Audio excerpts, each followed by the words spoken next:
Samaro referred to him as Wako Jacko Michael Jackson of blessed memory with this one, Rock With You. It brings the time to exactly 20 minutes to hit 8 in the studios of Love 99.5.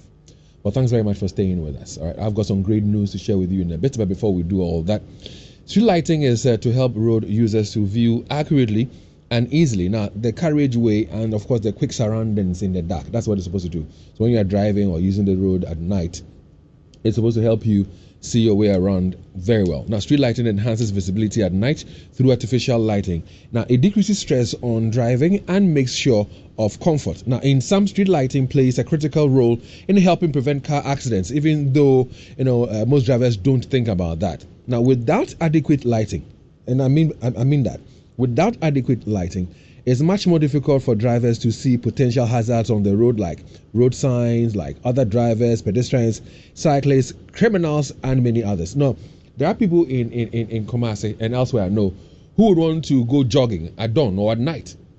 Unfortunately, like I was saying a while ago, they don't want to wear the whites or have anything reflective to show you that they are on the road jogging. So they are in dark attire, so black t-shirt, black shorts or tracks, and then black shoes, and they are running or jogging. So if you're a driver, you might not see them, and so their safety might be compromised. There are people who are also cycling, on their bicycles, and they don't also have, any reflective gear on. I know of a situation where 4 or 5 years ago, or maybe less, a man who was riding his bicycle was knocked down and he died. So with the rains here, it's even worsening the situation for drivers whose headlights are not working effectively, for drivers whose air conditioners are faulty. How well is Kumasi lit at night? For those of you who go out there, go home late, go to have fun, how well lit is Kumasi at night? That's what we're asking this morning. How well lit is Kumasi at night, especially our streets? And are you satisfied with what it is? Especially as you are as a taxpayer, you are paying for the street light levies, yet the street lights are not really functioning that well. Today I spoke to one of the MCs. What he said to me is that, it's not bad at all. I asked him to give me percentage terms, and Lewis, tell me, what did he say by way of percentage terms? 6%. No, he said 50 to 60%. He said 50 to 60%. That's what he said. So if you write an exam and you get 50%, have you done well? 60%, I would say fine, but 50% average, have you done well? I'm sure we can do far better than that. So we want you to share your stories with us, your experiences with us on the streets at night. Is it well lit? Is it well illuminated to your satisfaction? Our WhatsApp number is 055-1111-995. All right, that's our WhatsApp number, 055-1111-995. Now, again, as we speak, we're live on Facebook on LUV 99.5 FM.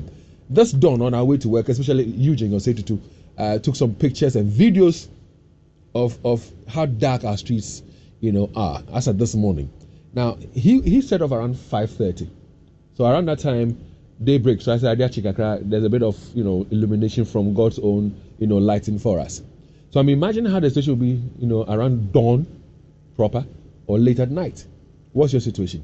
Now, so join us on Facebook on LUV 99.5 FM and see how dark our streets are.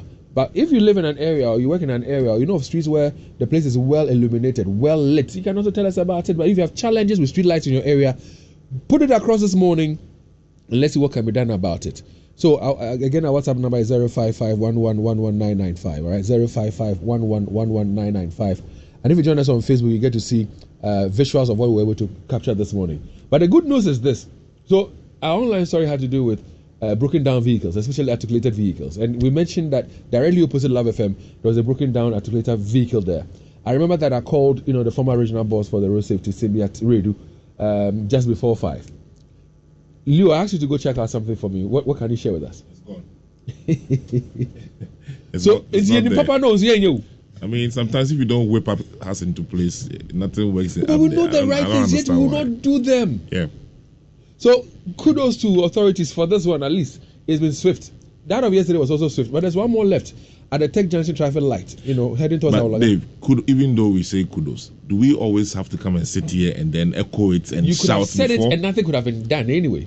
Yeah, I understand that, but why must it always be like that? Is the car will be there? Why? Good question. Why? Good question. Why? And it's not for free. When they tow the vehicles, it's not for free. So tow the vehicle. If the person doesn't pay you what is due, you don't release his vehicle to him. It's as simple as that. But I've got my guest with me in the studios of Love 99.5, and he is Dr. Williams Aka. He's head Transportation Engineering Division with the CSIR BRRI. Doc, good morning to you, and it's been a very long time. Trust you're well. Yes, good morning, David. Good morning to your listeners. I see. I wanted to talk about the wheels, but let me just pause on that one. Huh? But listen, seriously, knowing how important street lighting is in terms of road safety, what do you make of the situation we have in our region by way of street lights? Because you and I know that street lights play a very critical role if we are in this serious when it comes to road safety issues. So looking at our situation in Kumasi or Ashanti region, what do you have to say about street lighting? Yes, David, as you rightly mentioned, street light plays a very important role when it comes to road safety. The statistics we have shows that in areas where street lighting is good, road traffic crashes and the associated fatalities seems to be down, and there are a lot of evidence there to show. What I see when I go around the city is that there are a lot of unfunctional street lights, and I think forgive me. And listen, if you join us on Facebook right now, you see what we're able to capture. This was around 5:20, getting to 5:30. It's a real take a crowd, no. And the street lights are not working. So you can imagine if it's 8 p.m., 10 p.m., 12 midnight, or 2 a.m., how bad the situation would be like. So this one, if somebody's wearing a dark clothing and then crosses, you might not see him. Even from this video, you can't see anything. I mean, and this is around 2 a.m. I mean, like I'm saying, if it's around 2 a.m., 3 a.m., the situation will be bad. But Doc, please go ahead. Yeah. So what's happening is that usually when you are by the roadside as a pedestrian, and when you're not wearing a light-colored clothing or any retroreflective material on you, because of the glaring headlights, you see the vehicle and you assume that the driver has seen you, but the driver might not have seen you, so may run into you and kill you. So you have a lot of fatal pedestrian crashes. We'll talk about the statistics in a bit. But what I would like also to ask is, even the ones that are on, in a few areas where we have the street lights on, how well do they give light? How well would you say the illumination is? The situation is not the best. I think we can improve on it. So when we say we have a street light, for example, what is the area supposed to cover? What's the phase of coverage? Because I see street lights. I don't know what that has to do with the distance between one pole to the other, but the street lights are on, and you realize that it's just illuminating a very small area. Is that what it's supposed to be? It's supposed to be for the street, so it's supposed to cover the entire street for drivers to see clearly when they're driving. What is happening is that maybe you have one functioning here, the next one is not functioning, and so it's not able to illuminate the whole area. That's the problem we're having. It's sad, isn't it? Yes. And we'd like to hear from you as well. So send us your thoughts. Your voice notes are welcome to our WhatsApp number 05511119995. But what does that say of us? I mean, is that to say that we don't appreciate, road safety? We don't appreciate lives. We don't appreciate property. What is that communicating to you? The problem is, for me, is quite complicated. What is happening is that the road agencies build the road. They build the street lights, right? And after that, leave it for the district assemblies to maintain. And we've done some work with the district assemblies, and some of them have expressed the concern that if you get to the assemblies where they don't generate enough revenue, they find it very difficult to maintaining the street lights. If you take the Ghana Highway Authority maintenance and operation manual, they are supposed to maintain the street lights, but I don't know what is happening. I think it's not part of their routine maintenance which they are carrying on now. Okay, so let me put this one across, for example. Earlier I put a few bits and pieces across. So per the Energy Sector Levies Amendment Act 2017, Act 946, a 3% levy of electricity shall be charged on all categories of consumers, all of the category of consumers, to support payment of energy consumed by traffic lights, street lights, which of course is our focus this morning, public lights on highways, to support investment and maintenance of traffic lights, street lights, public lights on highways, and this is supposed to be done by the Metropolitan Municipal and District Assemblies, like you said. We pay these monies, but the money gets to the consolidated fund. Now, these MMDAs will get portions of this money through the common fund. Now, we are in which quarter are we in? This is July, so second quarter. Yeah. And as we speak, no money has been given to the MMDAs. As we speak, we're in the second quarter. No Third money, quarter. by way of third quarter. Yes. No amount of money based on the common fund has been released to them. Yes. Well, these deductions has been made. Yes. Let me say, for example, that between the years 2018 and 2019, cumulatively, we got out of the street levy, street light levy, we got 273 million Ghana cedis. That's between 2018 and 2019. 273 million Ghana cedis. Now, for 2018, the figure, was 134 million 266 116, and then in 2019 it was 139 million 610 716. If you look at the amount of money for a year, let's say 2018, 134 million 266, is it enough to maintain our streetlights well enough for us? David, I would say that normally, usually we don't have enough, right? So we will say that the money will not be enough for the maintenance of these street lights. But I think the central government, the road agencies, can also allocate some of their budget for maintenance of the street lights, since they are very, very important in improving safety. So we're not getting value for our money. Because I drive to Accra, I drive to other places. The deductions are made anytime I'm buying my electricity and all that, paying my bills, and yet I'm not getting value. The question we have to also ask is whether the money gets to them. But it is deducted automatically. When I'm paying, I pay. So if it goes to the consolidated fund, it's supposed to be the managers of the fund, the finance ministry. Yeah. So the managers of the agency of the street lights, for instance. So let me say the district assemblies, right? As I said, we did some work, and they are complaining that they don't have enough funds. Is the money not getting to them, or they don't have enough funds? If the money is not getting to them, it's a different matter. But if the money is getting to them and it's not enough, then we can say, okay, what else can we do to make sure that we have more funds? But if the monies have been deducted and it's not getting to them, then it's a problem. Yeah, so it's the responsibility of government to make sure that they get those monies to them. The assemblies are challenged in some way, because some of them, for instance, even the vehicles, right? You can't just climb the street lights. So they have these cranes which mounted on trucks which they used to. They have to hire those vehicles. And sometimes we see people, the community, coming together to buy the streets bulbs for the assembly, and it's not their responsibility. It boils down to government. Government would have to make sure that these monies are released to the assemblies for the maintenance works. But in this day and age, should we still be falling on direct source of electricity? Can we go, there's a solar? It's possible. It's possible. You get to KNUST, some of the street lights on campus is solar, right? It functions quite effective. So that one is also possible. And I think the agencies, when they are building the roads, can exploit that possibility. As somebody who, does a lot of research, does a lot of work, and you're concerned about road safety issues, do we have data, do we have statistics that says, crashes occurred, the number of crashes occurred as a result of lack of street lights? Do you have that data available? Yes, we have data on crashes which occurred at locations where we don't have street lights, and then locations where street lights are on, and even locations where there are street lights but it's not functioning, or the lights are off. If I can get the figures to you. So for the year 2021, right? Let me get the data for you. So for the year 2021, there were a total of 2,890 road traffic fatalities.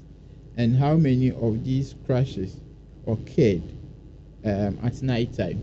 We have 1,257 occurring at night time, which means that these accidents occurred between the hours of 6 p.m. per hour definition and then 6 a.m. And out of this, you have around 452 occurring at locations where we didn't have functional street lights, right? And these crashes were mostly, if you should compare, we don't have a lot of travels during the night time, right? But if you compare the number of travels during the daytime as compared to nighttime, you don't have a lot of travels during the nighttime, but you tend to have more fatalities. You tend to have more fatalities during the nighttime as compared to the daytime. And so the street lighting is very, very important, and we need to do something about it. Now, looking at the situation we have on hand right now, where the rains have also, are here with us, and you and I know that if you are driving and your air conditioners are not working, or air conditioner is not working, visibility becomes a challenge. Yes. You and I also know that if your headlights, or your headlights are not working effectively, you are challenged again whilst driving at night or at dawn. Coupled with the street lights that are not working, how much danger are we all exposed to in this situation? From a research we've done, there is something we call risk compensation. Risk compensation. Okay. Yeah, people perceive the risk of the possibility, the raining, right? Their vehicles not functioning well when they don't have air conditioning, and so they may stop, park somewhere. So if you compare the data, when it's raining, for instance, we tend to have low number of crashes because they don't risk traveling during those dangerous hours, right? They park their vehicles, and so you have the time maybe being compensated. They park, and so that risk is compensated by not traveling, right? So per the statistics available to us, we don't see more crashes when it's raining, but there are some which occurs anyways, and when they occur, it's dangerous because mostly there are no people to rescue, or we don't have enough rescue operations going on to get the people off the accident vehicles, and they tend to be fatal. But in terms of quantum, it's not that much because of this risk compensation we're talking about. All right, so this is Love in the Morning. It's on Love 99.5. Our conversation is on Kumasi's street lighting system or situation. Question is, how well lit is Kumasi, especially at night, at early hours of a new day, the dawn? How well lit is Kumasi? Now, what has been your own, experience, using our streets at night? Is it well lit? Is it well illuminated to prevent even robbery, aside from curbing, road crashes and all that? What's your own story? Our WhatsApp number is 055-1111-995. You can share your thoughts with us, and we would also share it with the rest of the world. We'll be activating the phone lines in a bit, but like I said, we're live on Facebook on LUV 99.5 FM. Join us there and see what our cameras were able to capture early hours of today, where street lights, are not working. And for those who have poor eyesight, once the street lights are not working, then they would like to drive with their highlights on. And then once you're driving with your highlights on, you are also impairing the vision of the oncoming user of the road. That's the other driver. I mean, you agree with me, Doc, don't you? Yes. So the glare from your vehicle, if the driver is not,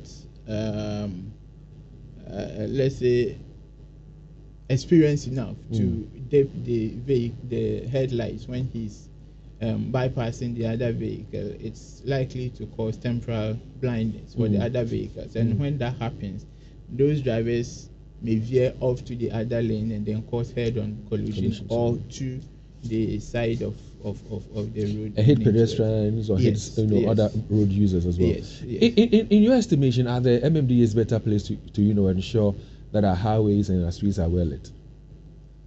If they have the money, I think they should be able to do that. But if the money is not available, yes. So what can we do differently now? I mean, this conversation, this is not the first time it's emanated. People of Kumasi, I don't know what works for us. I mean, other regions and cities may have their own challenges, but when you look at our region and our city, it looks as if everything is not going right. What do you think ought to be done in this regard of streetlights? What new approach, what new things can we adapt to ensure that our streetlights at least work? What should be done? So we should explore the possibility of the solar, yes, which may help, and also know the importance. And the road agencies, for instance, you see, they build the road, and so they should also take the responsibility of ensuring that the roads are well lit, because if there are crashes, it causes congestion. There's some vehicle, and it blocks the vehicle from being accessed by other motorists. I mean, it affects them. It affects everyone.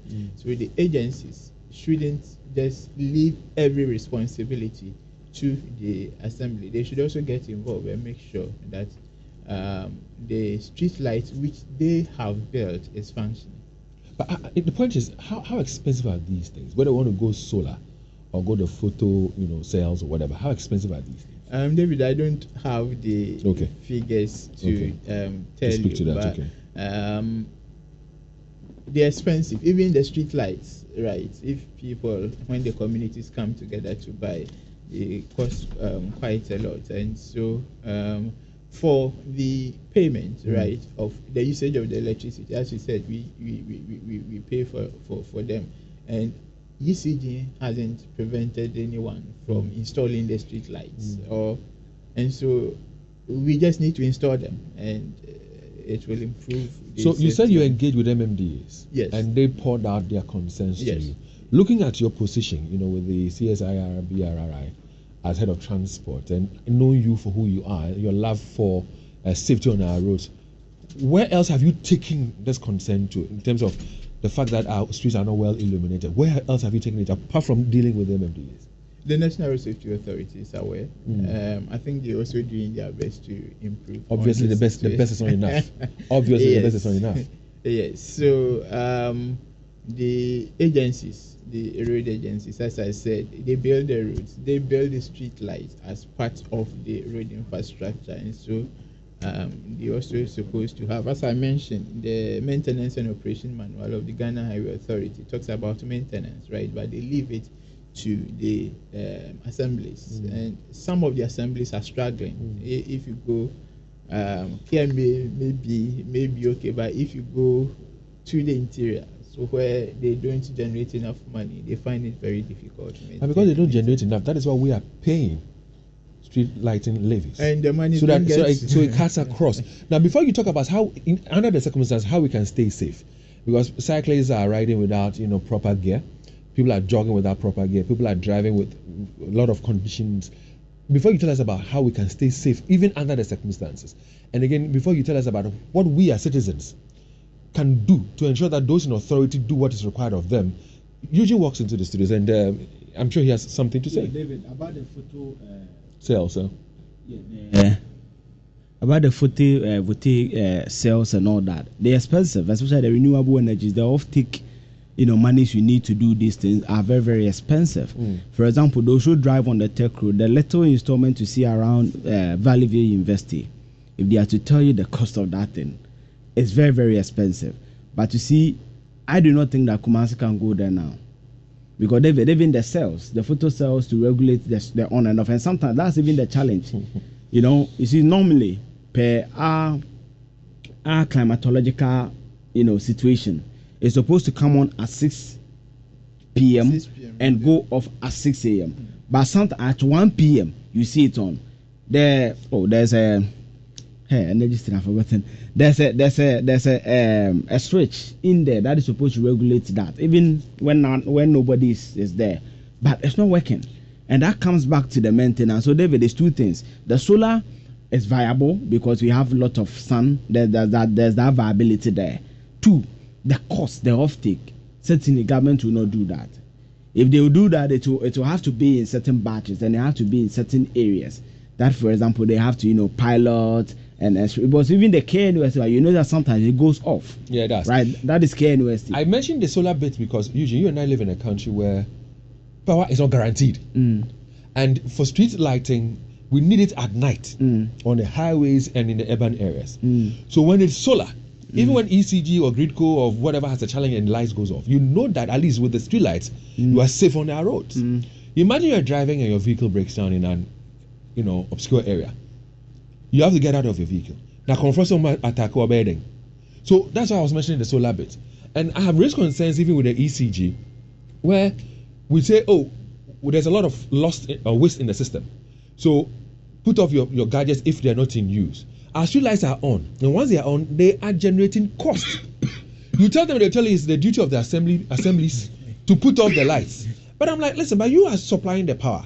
If the assemblies don't put off the light and the light is on, and it is cost, what do you do about it? David, you see, on the ECG, last semester we did something on energy audit and efficiency. I think most of you big men, you know this. When you go to most of the hotels now in Ghana, you notice that when you use the key card and you exit the room, automatically the lights go off. Yeah, the conditioners, the lights, everything go off. You see, and when you go to KNUST campus, they are trying to adapt some of these things. The issue with our country is that most of these things are in our books. Doc can open his file to you and see some of this research. It is not him or it is not for CSI to do. They are not implementers. It is the various ministries that are supposed to liaise with them. And interestingly, these key people are placed under ministries. David, I went to Osu Oxford number 1 street. It was a 5-star. When I entered the room, David, you know something what they do? You see, the room has several compartments. When you're in the kitchen area, only the kitchen lights come on. Every other light goes off automatic. I don't touch anything. When you enter the bathroom, automatically the lights comes on. When you close the door, automatically the lights go off. These are things we can do to, but David, that's losses. It's someone's Jirgogo. It's someone's property. We're talking about maintenance here. Now, you realize I was saying earlier that the illumination of these lights itself are not bright enough. There are times when you realize that even the bulb itself, if you a bulb anymore, there's dirt in there. Remove the face covering, clean it. Yes, David, that's what I was telling you. Some of the assemblies don't even have the vehicle, the cranes, right, to get there and do that. And no, David, that's why your question was very much needed about whether the MMDAs have the capacity. Well, so you see, when you look at even how we do our decentralization, for example, we say let's create regions, but if you have to bring a local government expert to do a proper analysis, the upper regions we broke into upper west and upper east. What have been the dividend for them? I haven't seen much. You get it. So how many districts did we start with? We started about 130. Now we are almost 216 districts. Ofurukum, they don't even have cranes. So hire it. So the point, if you own one, maybe it's expensive. So when they need a rise, so you have a schedule. You work with the schedule. David, you want to do the maintenance. David, so do I break something down for you? Averagely, I think the street rakes in about 170 million. Averagely, roughly, annually. Yeah. There are 216 MMDAs. Let's divide it. Crane. They can't even hire ladders to top of cranes. So then we should close our minds on street lighting then. No.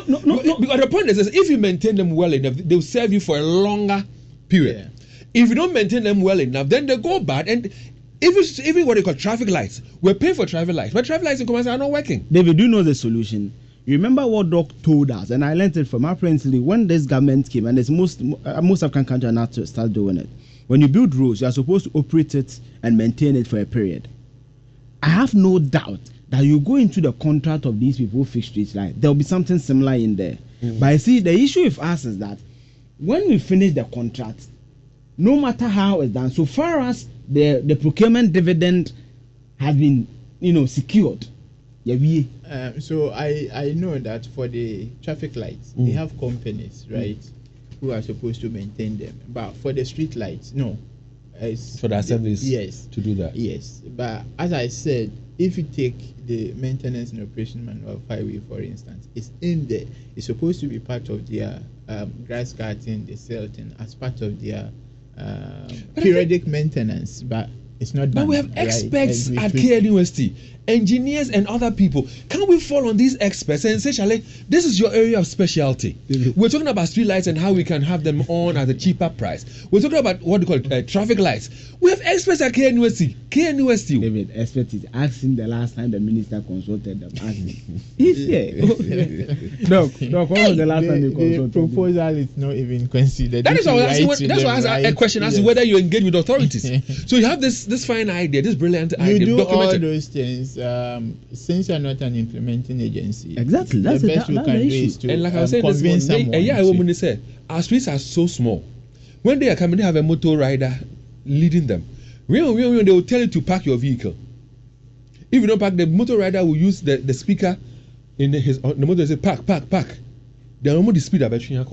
So they don't see what we are seeing. They don't feel what we are feeling. Listeners, join us now on our phone lines. It's 03220-83596. It's 03220-83597. It's 03220-83598. But under the circumstances we are faced with, the challenges, how do we stay safe out there? Because, like I said, we see people who are jogging by the side of the road.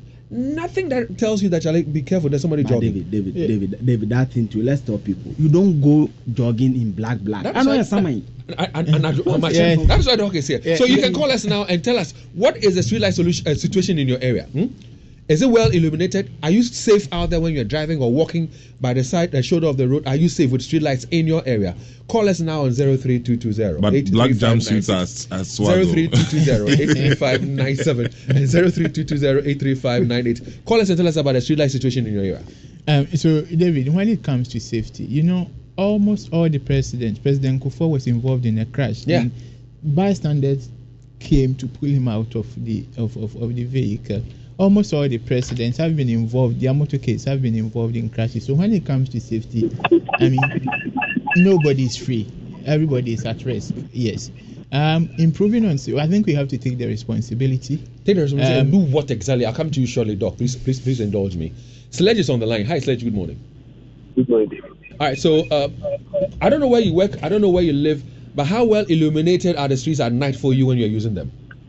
Yeah, I don't work in Kumasi, so I don't see Kumasi at night.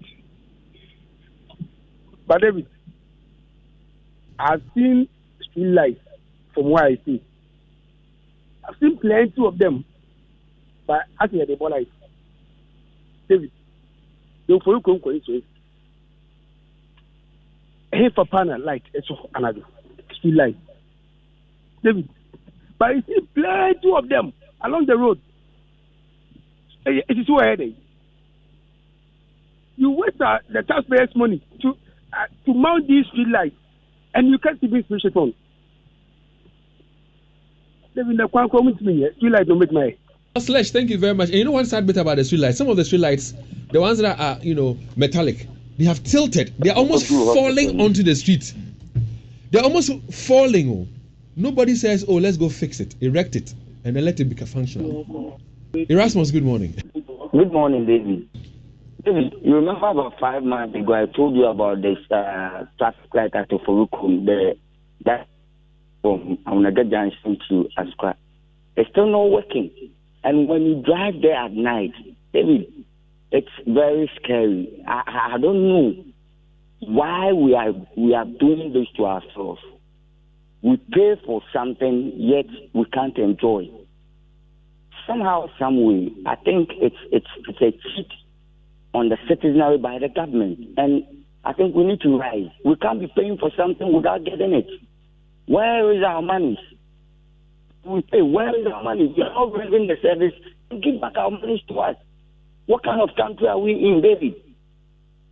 It's unfortunate, and I don't know. When we drive through, I drive through Kumasi at night. Most places there are no street lights. The lights are not working. I think leaders ought to set up. Erasmus, thank you very much. You know the challenge we have. So one street light will go bad, we won't fix it. Then 2, then we won't fix it. Then becomes 3, we won't fix it. By the time we say Jack, the entire stretch is gone. So what were we waiting for when it was only 1 that was at fault? Because that would be easier and cheaper to fix. Ken, good morning. That would be easier to fix and it's cheap, right? Good morning, David. David, I used to say something, which is, but I will say it in Twi today. On my way, say, Omwa omuni nyansa, omuni to me. And now, omo to me, Sebi, omuni nyansa. And now, we are going this way. You see, the system is made in such a way that it has no idea to do the right thing. David, you and I, or I particularly, I know that these street lights cannot be mounted everywhere, but at least those that are functionable, we should manage them. That is it. Ken, I hear you, and that's why I was saying what I said earlier. So one street light out of, let's say, 20, one is not working. So you have a bulb. Pick up the bulb, replace it. It's cheaper, easier, faster. But you wait till about 10 or 15 of them have gone bad. You need 15 bulbs. Then you come and say you don't have the money for it. No, when it was only one that was bad or went bad, what did you do? Kwame, good morning. Good morning, David. Welcome, sir. David, where I live, our streets are well lit. It's very nice if you come there during the night. Good to hear that. And this is what is happening. Which area is that? Which area is that? This is Achumabuku Abasi, near the Achumahenes Palace. David, we are encouraging house owners and also advising them to at least put a street light in front of their houses. And this is working. David, I believe it's not only the government that can bring improvement. Sometimes we, the citizens, also have a role to play. So let us also contribute our bit. I hear you, Kwame. Thank you very much. I agree with you. If it's in the communities, fine. But on the highways and on the main roads, it is not my duty. Yeah. And that is why I keep saying, and I'll say it again, that if one bulb goes off and you want to change that bulb, it comes at a lesser cost. If you are waiting for 10 of them to go off, it will be more expensive. SK, good morning. Good morning, David. How are you doing? Hello, David. Can you hear me? Yes, sir. SK. You can hear me, right? Yes, I can hear you, sir. Please. Okay. Please, I don't know what the problem is with the street light at between Justice Hotel Amakum to the Shell fuel station. That portion of the road, that stretch of the road, usually is always dark ever since I've been in this city. It was last year Christmas, that I noticed they fixed the light between that stretch. But recently, of late, that place is still in the dark. I don't know. And between Justice Hotel to the Shell fuel station, people are the bad guys are taking advantage of the darkness and attacking people who walk, pedestrians who walk along that stretch in the night. I wish they could do something about it for us. It's perennial. I don't know what the problem is with that area. Okay, thank you very much. And I share the concern that you have raised. And that's why we're saying that when it comes to street lighting, it's not just about vehicles that are on the road, but even pedestrians, because robbers, thieves can harm people. So, for example, on Monday, we nearly talked about the Krofo market that has been abandoned since Kofor's time, huh? Yeah. And then we talked about the fact that we have weed smokers and people who are, using a place as convenience. Travelers, homeless people. So I went to MC a program. I went to MC a program on Monday, and I saw the mayor there, and the mayor spoke to me, about what plans they have for the Krofo market. Point is, when you speak to them, as if the solutions are that easy and are coming that fast. But we don't see much. And we talk about the dangers it is posing to human lives and property. Leo, what are people saying on WhatsApp console? David, let me add something little to your discussion this morning. For your information, all the street lights in Kumasi have been awarded on contract, whereas previously they were being maintained by the district assemblies. If you remember very well, there's this company called Prefos Limited, who are the managers and then the maintenance group that foresee these street lights working. For some time now, they are not being paid. That's the whole thing. The monies that ought to go to them for them to fix the street lights are not being paid. Likewise, the district assembly is also turning a blind eye on it, because most of these contracts are awarded on party lines, as always. This country can't ever work when everything is done along party lines. Well, thank you very much, sir. But how he landed is where my problem is. This country can never work. It should work. Elsewhere, it is working. And they have leaders who know what they have to do. It is working. Ghana should be able to work too. Leo Stanley, please. Dave, good morning. This is Nanaya. Dave, if you care to know, the street lights, they are not to illuminate the streets in the morning, in the night, oh Dave. The street lights, I think they are put there just to advertise their political posters on them. Don't you see, when you are driving to Oforikrom, don't you see what happens? Political flags and political, what we call it, posters. That is what I think they mounted the street lights for. Isn't that sad? No, seriously, isn't that sad? And we see them all the time, don't we? When it's getting to main election season, you see their flags on top of it all, but the light itself is not working. How sad. Leo, please. Hello, Dave. Good morning. Well, I think about our street lights, maybe those who are working under the street light system should be taken to Tamale to go and learn how they do it. In fact, if you enter the city of Tamale, you can pass through the street from one end to another, and you will not count more than 3 malfunctioning street lights. Indeed, it's true, isn't it? Very true as well. Leo, we have a few more minutes to share a few more voice messages, so let's go. Divine intervention in Kumasi here now. It's only divine intervention that makes our people survive, because our city engineers, the KMA, and who matters most in Kumasi Metropolis, is now up to their task. They are performing nothing is being done on the ground. They are not performing to what they have been assigned for. People are drawing fast salaries by the close of the month, but what? Performing nothing. Go through all of our streets in Kumasi Metropolis here. Every street that you virtually pass through is really what? In dark shape. From Asafu YF all the way to Atunsu High School Junction. Even it's a newly constructed road, but the street lights are not functioning. You have these traffic lights, which are also not what? Functioning. Accident left, right, center here and there. Go to Sawaba. From Sawaba, you drive through all the way to Mampong, and then you do take a U-turn to this Adukrom, to Spebukrom. I mean, virtually everywhere is dark. Everywhere is dark. And we have what? City engineers. We have the mayor of Kumasi. We have who matters in Kumasi here. We have the highways, whatever, who matters. Who is, to ensure that all these things have really just come to what? Limelight.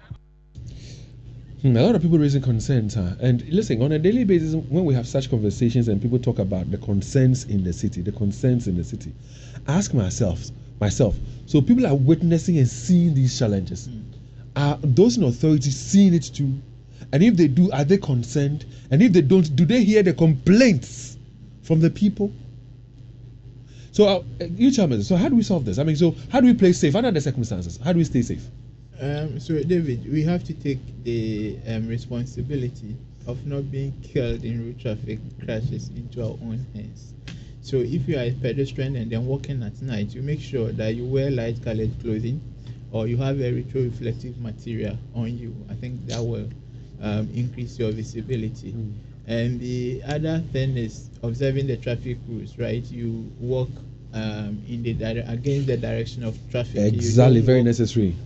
With your back facing the traffic. And one other thing too is the motorists to ensure that they make their vehicles visible. For instance, trucks.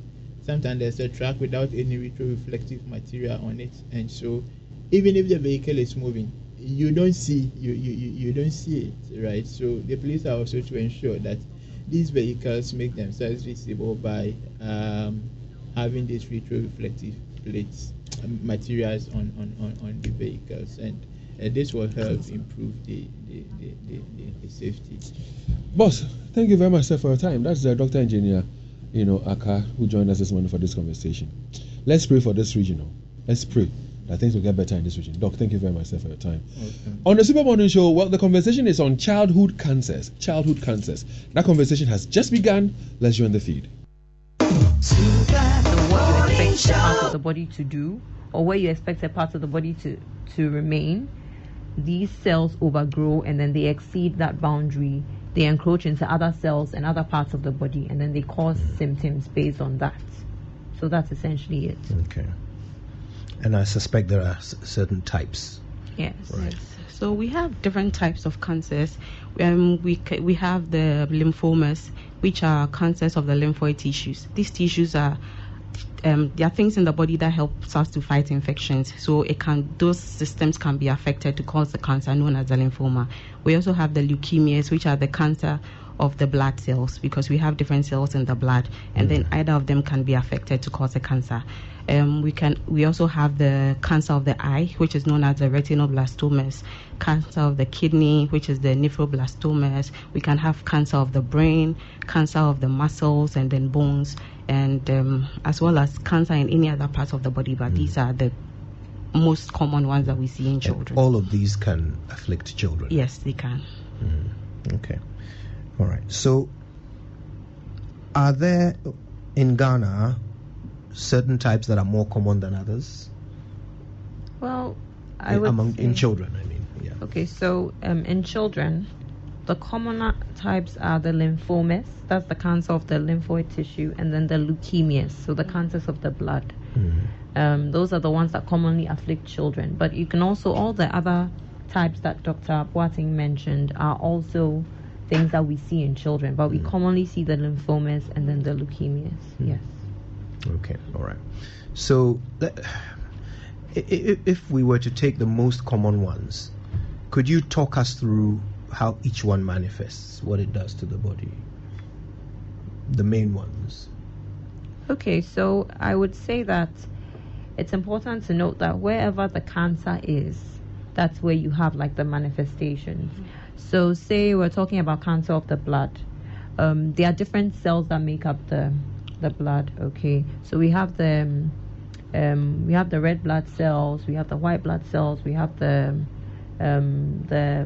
platelets that help to. So the platelets help to clot the blood. The white blood cells help to stop infections, and then the red blood cells that make the blood itself red is what carries oxygen and then spreads it to the rest of the body. Okay. So for instance, if you had a cancer of the blood, you would have an issue with the level of your blood.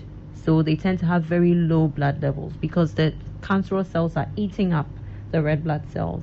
You could also have the child being prone to infections because obviously the white blood cells or the cells that fight infection are affected. They can't do what they're supposed to do. Then when you have the platelets that are affected, that's what helps the blood clots. Then you have children who are bleeding easily. So you have them presenting with the commonest things like gum bleeds. They're very pale, they're tired, they are unable to do what they usually could do.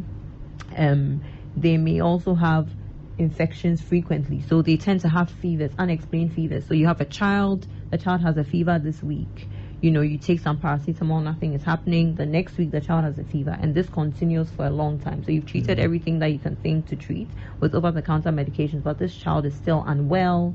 The child is also losing weight because obviously cancer is a very aggressive thing. So it sort of engulfs all the body cells. It tends to affect them. So this child is losing weight.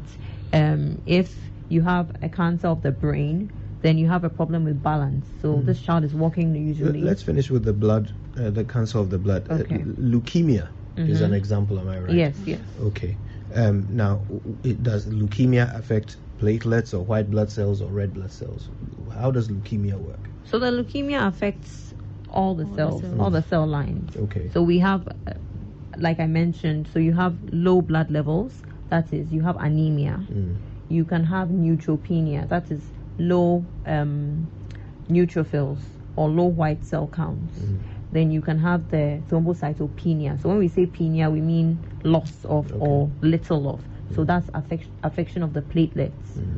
So that's when you have the manifestations I mentioned. Right. So with the anemia, you are pale, you are tired because obviously your body doesn't have enough blood, enough oxygen. With the neutropenias, the low white blood cells that fight infection, you have frequent infections, and then with the thrombocytopenia, you have the tendency to bleed. So you have a cut, and then you keep bleeding and bleeding. You may have dark spots, like pinkish spots that show that you're bleeding under the skin, and of course the gum bleeds. Yeah. And then you also talked about the catching of frequent infections and fevers. So there are fevers, yeah. Okay. All right, please continue. We're talking about the brain. Okay, so. Yeah, so for the brain, you could have, like you mentioned, you can have, most of the time they have persistent headaches. They sometimes complain of nausea, that they feel like vomiting, and most times as well, they vomit as well. And she talked about the lack of balance and then the change in the gait as well. So probably it also depends on the age of the child. So if you will not expect to see everything in every child. So supposing a child was able to walk and the child developed the cancer of the brain, there will be regression of milestones. This child might lose the ability to walk, and then that should be something of concern, should be raise a red flag. We also have cancer of the eye, that is the retinoblastomas. Usually you see this white spot on the pupil. Sometimes too they have some growths in the corner of the eyes, and when you look at the eyes, it's like their eyes are bulging out. Yeah.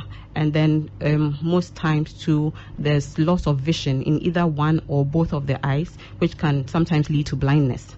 And then they sort of have, like when you're looking at they call them squints. When you're looking at the child's eyes are not facing one direction. It's like one eye is looking toward the other side, the other one is looking toward, those are squints.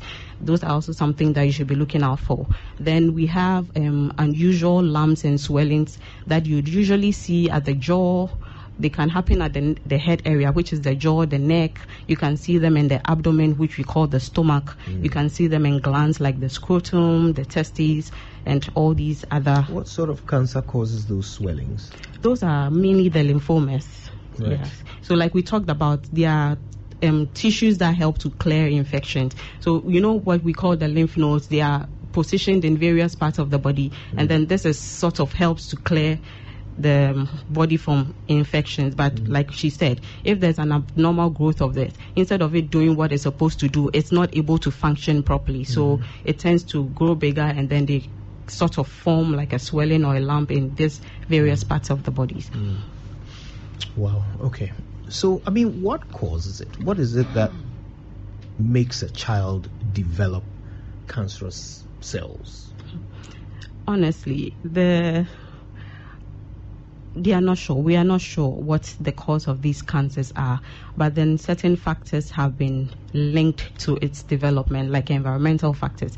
So exposure to radiation, exposure to chemicals such as pesticides, and then certain medications. Also some viruses such as the HIV, the hepatitis B and C, and then the Epstein-Barr virus as well. I mean, there's no real clinical, in less than 5% of these cases, we can say that they are connected to genetic predispositions. That means that something that maybe your mother, your father, your grandmother had, and then you're also having it, but it's quite rare. Yeah, it's just less than 5% of such cases. So honestly, we are not too sure what the exact cause is. Maybe you can break down the risk factors a little bit more for us. Okay, you've talked about radiation, some chemicals like pesticides, and so forth. Can we talk about them one by one? Like with radiation, what's the risk? What are the things that can put a child at risk of, or can expose a child to radiation that will then put them at risk of cancer? Okay, so before I say this, there's a tendency that some parents will be scared, but there are some tests that we do in the hospital that could expose a child to radiation. For instance, X-rays. So those are the common things that can cause radiation. So frequent X-rays, for instance. Usually we have CT scans. They can also expose a child to radiation. But these are things that are usually done when needed. So we don't tend to do them more often than we need to. But Doc, obviously. Can I just ask, when you say frequent, like how many? Exactly? Yes, how frequent is so frequent? I can't say. Obviously one X-ray or two X-rays are not going to affect the child, but maybe I'm thinking like a child has a condition, you probably have to constantly be checking, maybe once a month, twice a month, constantly checking their chest or a part of the body. They have to keep doing CT scans.